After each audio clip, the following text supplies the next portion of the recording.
Welcome to my channel. Today we're going to be reading from Rich Dad and Poor Dad, lesson number 4, which says the history of taxes and the power of corporations.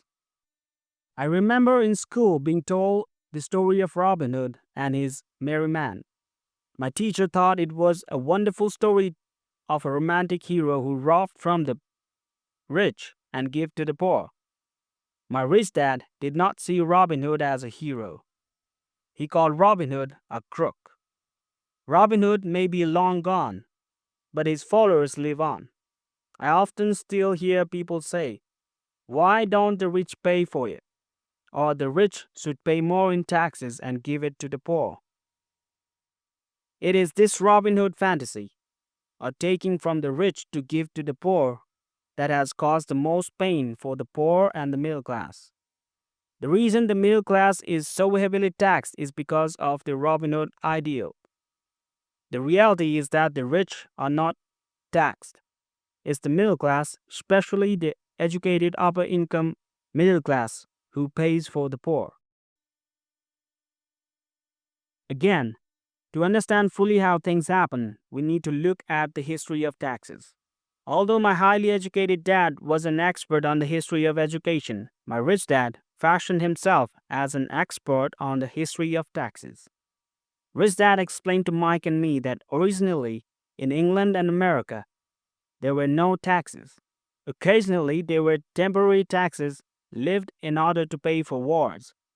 The king or the president would put the word out and ask everyone to chip in. Taxes were levied in Britain for the fight against Napoleon from 1799 to 1816, and in America to pay for the Civil War from 1861 to 1865. In 1874, England made income tax a permanent levy on its citizens. In 1913, an income tax became permanent in the United States with the adoption of the 16th Amendment of the U.S. Constitution. At one time, Americans were anti-tax. It had been the tax on tea that led to the famous Tea Party in Boston Harbor, an incident that helped ignite the Revolutionary War. It took approximately 50 years in both England and the United States to sell the idea of a regular income tax. What these historical dates fail to reveal is that both of these taxes were initially levied against only the rich. It was this point that Rich Dad wanted Mike and me to understand.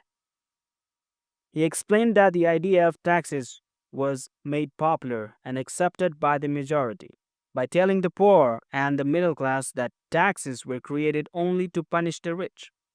This is how the masses voted for the law, and it became constitutionally legal, although it was intended to punish the rich. In reality, it wound up punishing the very people who voted for it, the poor and the middle class. Once government got a taste of money, its appetite grew, said Rich Dad. Your dad and I are exactly opposite. He's a government bureaucrat, and I'm a capitalist.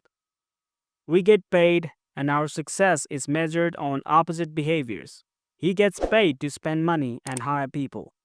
The more he spends and the more people he hires, the larger his organization becomes. In the government, a large organization is a respected organization.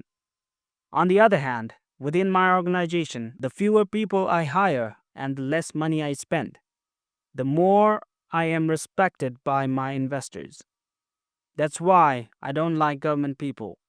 They have different objectives than most business people. As the government grows, more and more tax dollars are needed to support it. My educated dad sincerely believed that government should help people. He loved John F. Kennedy and especially the idea of the Peace Corps. He loved the idea so much that both he and my mom worked for the Peace Corps, training volunteers to go to Malaysia, Thailand, and the Philippines.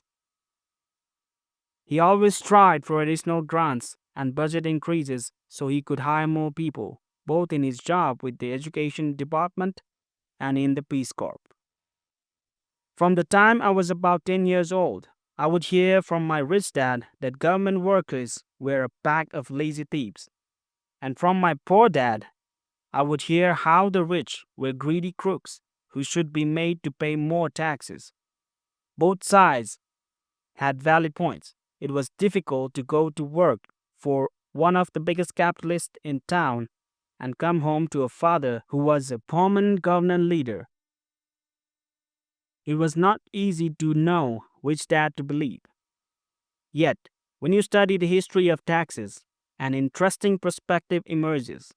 As I said, the passage of taxes were only possible because the masses believed in the Robin Hood theory of economics. Take from the rich and give to everyone else. The problem was that the government's appetite for money was so great that taxes soon needed to be levied on the middle class, and from there it kept trickling down. However, the rich saw an opportunity because they don't play by the same set of rules.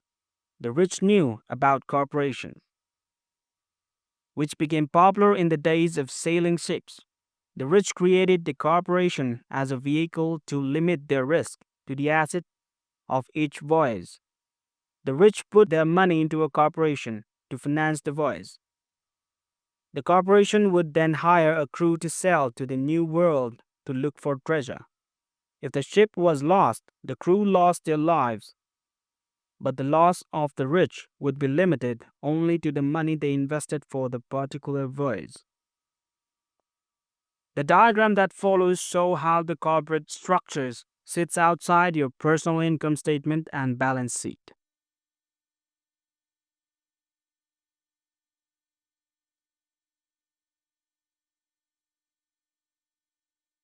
It is the knowledge of the legal corporate structure that really gives the rich a vast advantage over the poor and the middle class.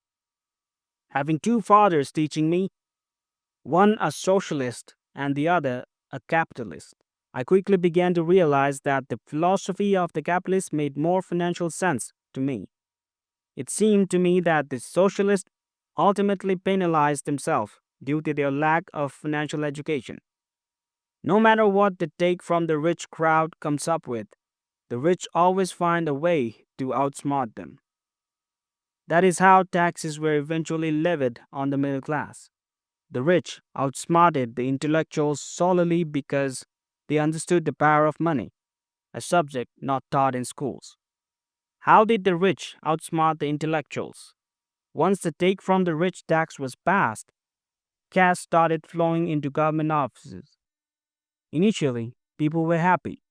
Money was handed out to government workers and the rich. It went to government workers in the form of jobs and pensions, and it went to the rich via their factories receiving government contracts. The government received a large pool of money, but the problem was the fiscal management of that money. The government ideal is to avoid having excess money. If you fail to spend your allotted funds, you risk losing it in the next budget.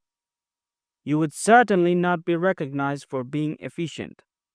Business people, on the other hand, are rewarded for having excess money and are applauded for their efficiency. As this cycle of growing government spending continued, the demand for money increased, and the tax the rich idea was adjusted to include lower income levels, down to the very people who voted it in, the poor and the middle class. True capitalists use their financial knowledge to simply fund and escape. They headed back to the protection of a corporation. But what many people who have never formed a corporation didn't know is that a corporation is not really a thing. A corporation is merely a file folder with some legal documents in it, sitting in some attorney's office and registered with a state government agency. It's not a big building or a factory or a group of people. A corporation is merely a legal document that creates a legal body without a soul. Using it, the wealth of the rich was once again protected. It was popular because the income tax rate of a corporation is less than the individual income tax rates. In addition, certain expenses could be paid by a corporation with pre-tax dollars. This war between the haves and the have-nots have raised for hundreds of years. The battle is waged whenever and wherever laws are made, and it will go on forever. The problem is that the people who lose are the uninformed, the ones who get up every day and diligently go to work and pay taxes. If they only understood the way the rich play the game, they could play it too. Then they would be on their way to their own financial independence. This is why I cringe every time I hear a parent advise their children to go to school so they can find a safe, secure job. An employee with a safe, secure job without financial aptitude has no escape. Average Americans today work 4 to 5 months for the government just to cover their taxes. In my opinion, that is simply too long. The harder you work, the more you pay the government. That is why I believe that the idea of taking from the rich backfired on the very people who voted it in. Every time people try to punish the rich don't simply comply. They react. They have the money, power, and intent to change things. They don't just sit there and voluntarily pay more taxes. Instead, they search for more ways to minimize their tax burden. They hire smart attorneys and accountants and pursue politicians to change laws or create legal loopholes. They use their resources to effect change. The tax code of the United States also allowed other ways to reduce taxes. Most of these vehicles are available to anyone, but it is the rich who find them because they are minding their own business.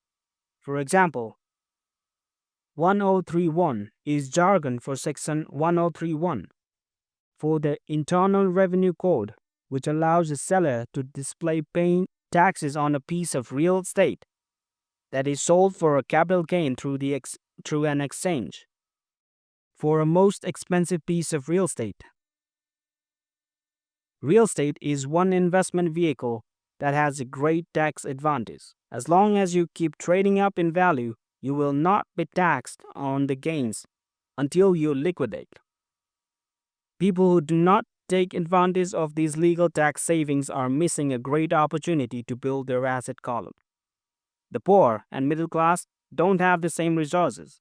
They sit there and let the government's needles enter their arm and allow the blood donation to begin. Today, I'm constantly shocked at the number of people who pay more taxes or take fewer deductions simply because they are afraid of the government. I have friends who have had their business shut down and destroyed, only to find out it was a mistake on the part of the government. I realize all that. But the price of working from January to May is a high price to pay for that intimidation. My poor dad never fought back. My rich dad didn't either. He just played the game smarter, and he did it through corporations. The biggest secret of the rich. You may remember the first lesson I learned from my rich dad. I was a little boy of 9 who had to sit and wait for him to choose to talk to me. I sit in his office waiting for him to get to me. He was ignoring me on purpose. He wanted me to recognize his power and to desire to have that power for myself one day. During all the years I studied and learned from him, he always reminded me that knowledge is power. And when money comes, great powers that requires the right knowledge to keep it and make it multiply. Without that knowledge, the world pushes you around. Rich Dad constantly reminded Mike and me that the biggest bully was not the boss or the supervisor, but the taxman. The taxman will always take money if you let him.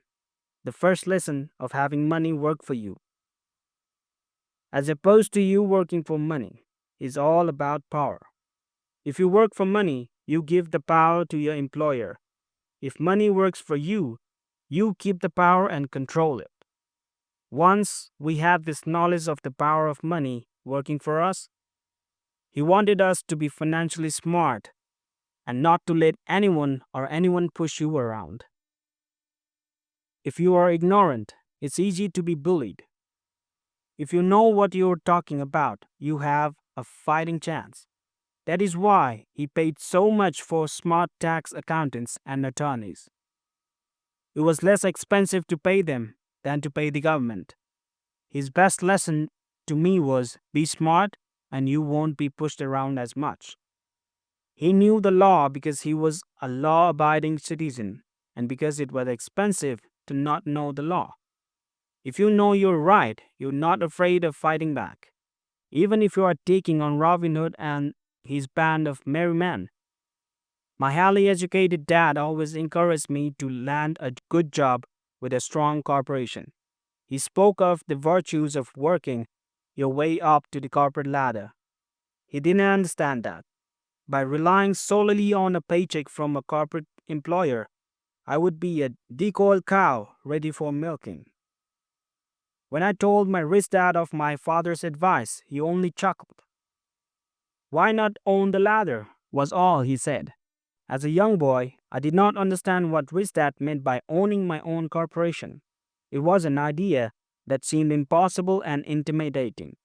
Although I was excited by the idea, my inexperience wouldn't let me envision the possibility that grown ups would someday work for a company I would own. The point is that, if not for my rich dad, I would have probably followed my educated dad's advice. It was merely the occasional reminder of my rich dad that kept the idea of owning my own corporation alive and kept me on a different path. By the time I was 15 or 16, I knew I was going to continue down the path my educated dad recommended. I didn't know how I was going to do it, but I was determined not to head in the direction most of my classmates were heading. That decision changed my life. It was not until my mid 20s that my rich dad's advice began to make more sense to me. I was just out of the Marine Corps and working for Xerox. I was making a lot of money, but every time I looked at my paycheck, I was disappointed. The deductions were so large, and the more I worked, the greater they became. As I became more successful, my bosses talked about promotions and raises. I was flattering, but I could hear my rich dad asking in my ear, who are you working for? Who are you making rich? In 1974, while still an employee for Xerox, I formed my first corporation and began minding my own business. There were already a few assets in my asset column, but now I was determined to focus on making it bigger. Those paychecks, with all the deduction, made all the years of my rich dad advice make total sense. I could see the future if I followed my educated dad's advice. Many employers feel that advising their workers to mind their own business is bad for business. But for me, focusing on my own business and developing assets made me a better employee because I now had a purpose. I come in early and work diligently, amassing as much money as possible so I could invest in real estate. Hawaii was just set to boom, and there was fortunes to be made. The more I realized that we were in the beginning stage of a boom, the more Xerox machines I sold. The more I sold, the more money I made, and of course, the more deductions came out of my paycheck. It was inspiring. I wanted out of the employee trap so badly that I worked even harder so I could invest more. By 1978, I was consistently one of the top 5 salespeople at the company. I badly wanted out of the rat race. In less than 3 years, I was making more in my real estate holding corporation than I was making at Xerox. And the money I was making in my asset column in my own corporation was money working for me, not me pounding on doors selling copiers. My rich dad advice made much more sense. Soon the cash flow from my properties was so strong that my company bought me the first Porsche. My fellow Xerox salespeople thought I was spending my commissions. I wasn't. I was investing my commissions in assets.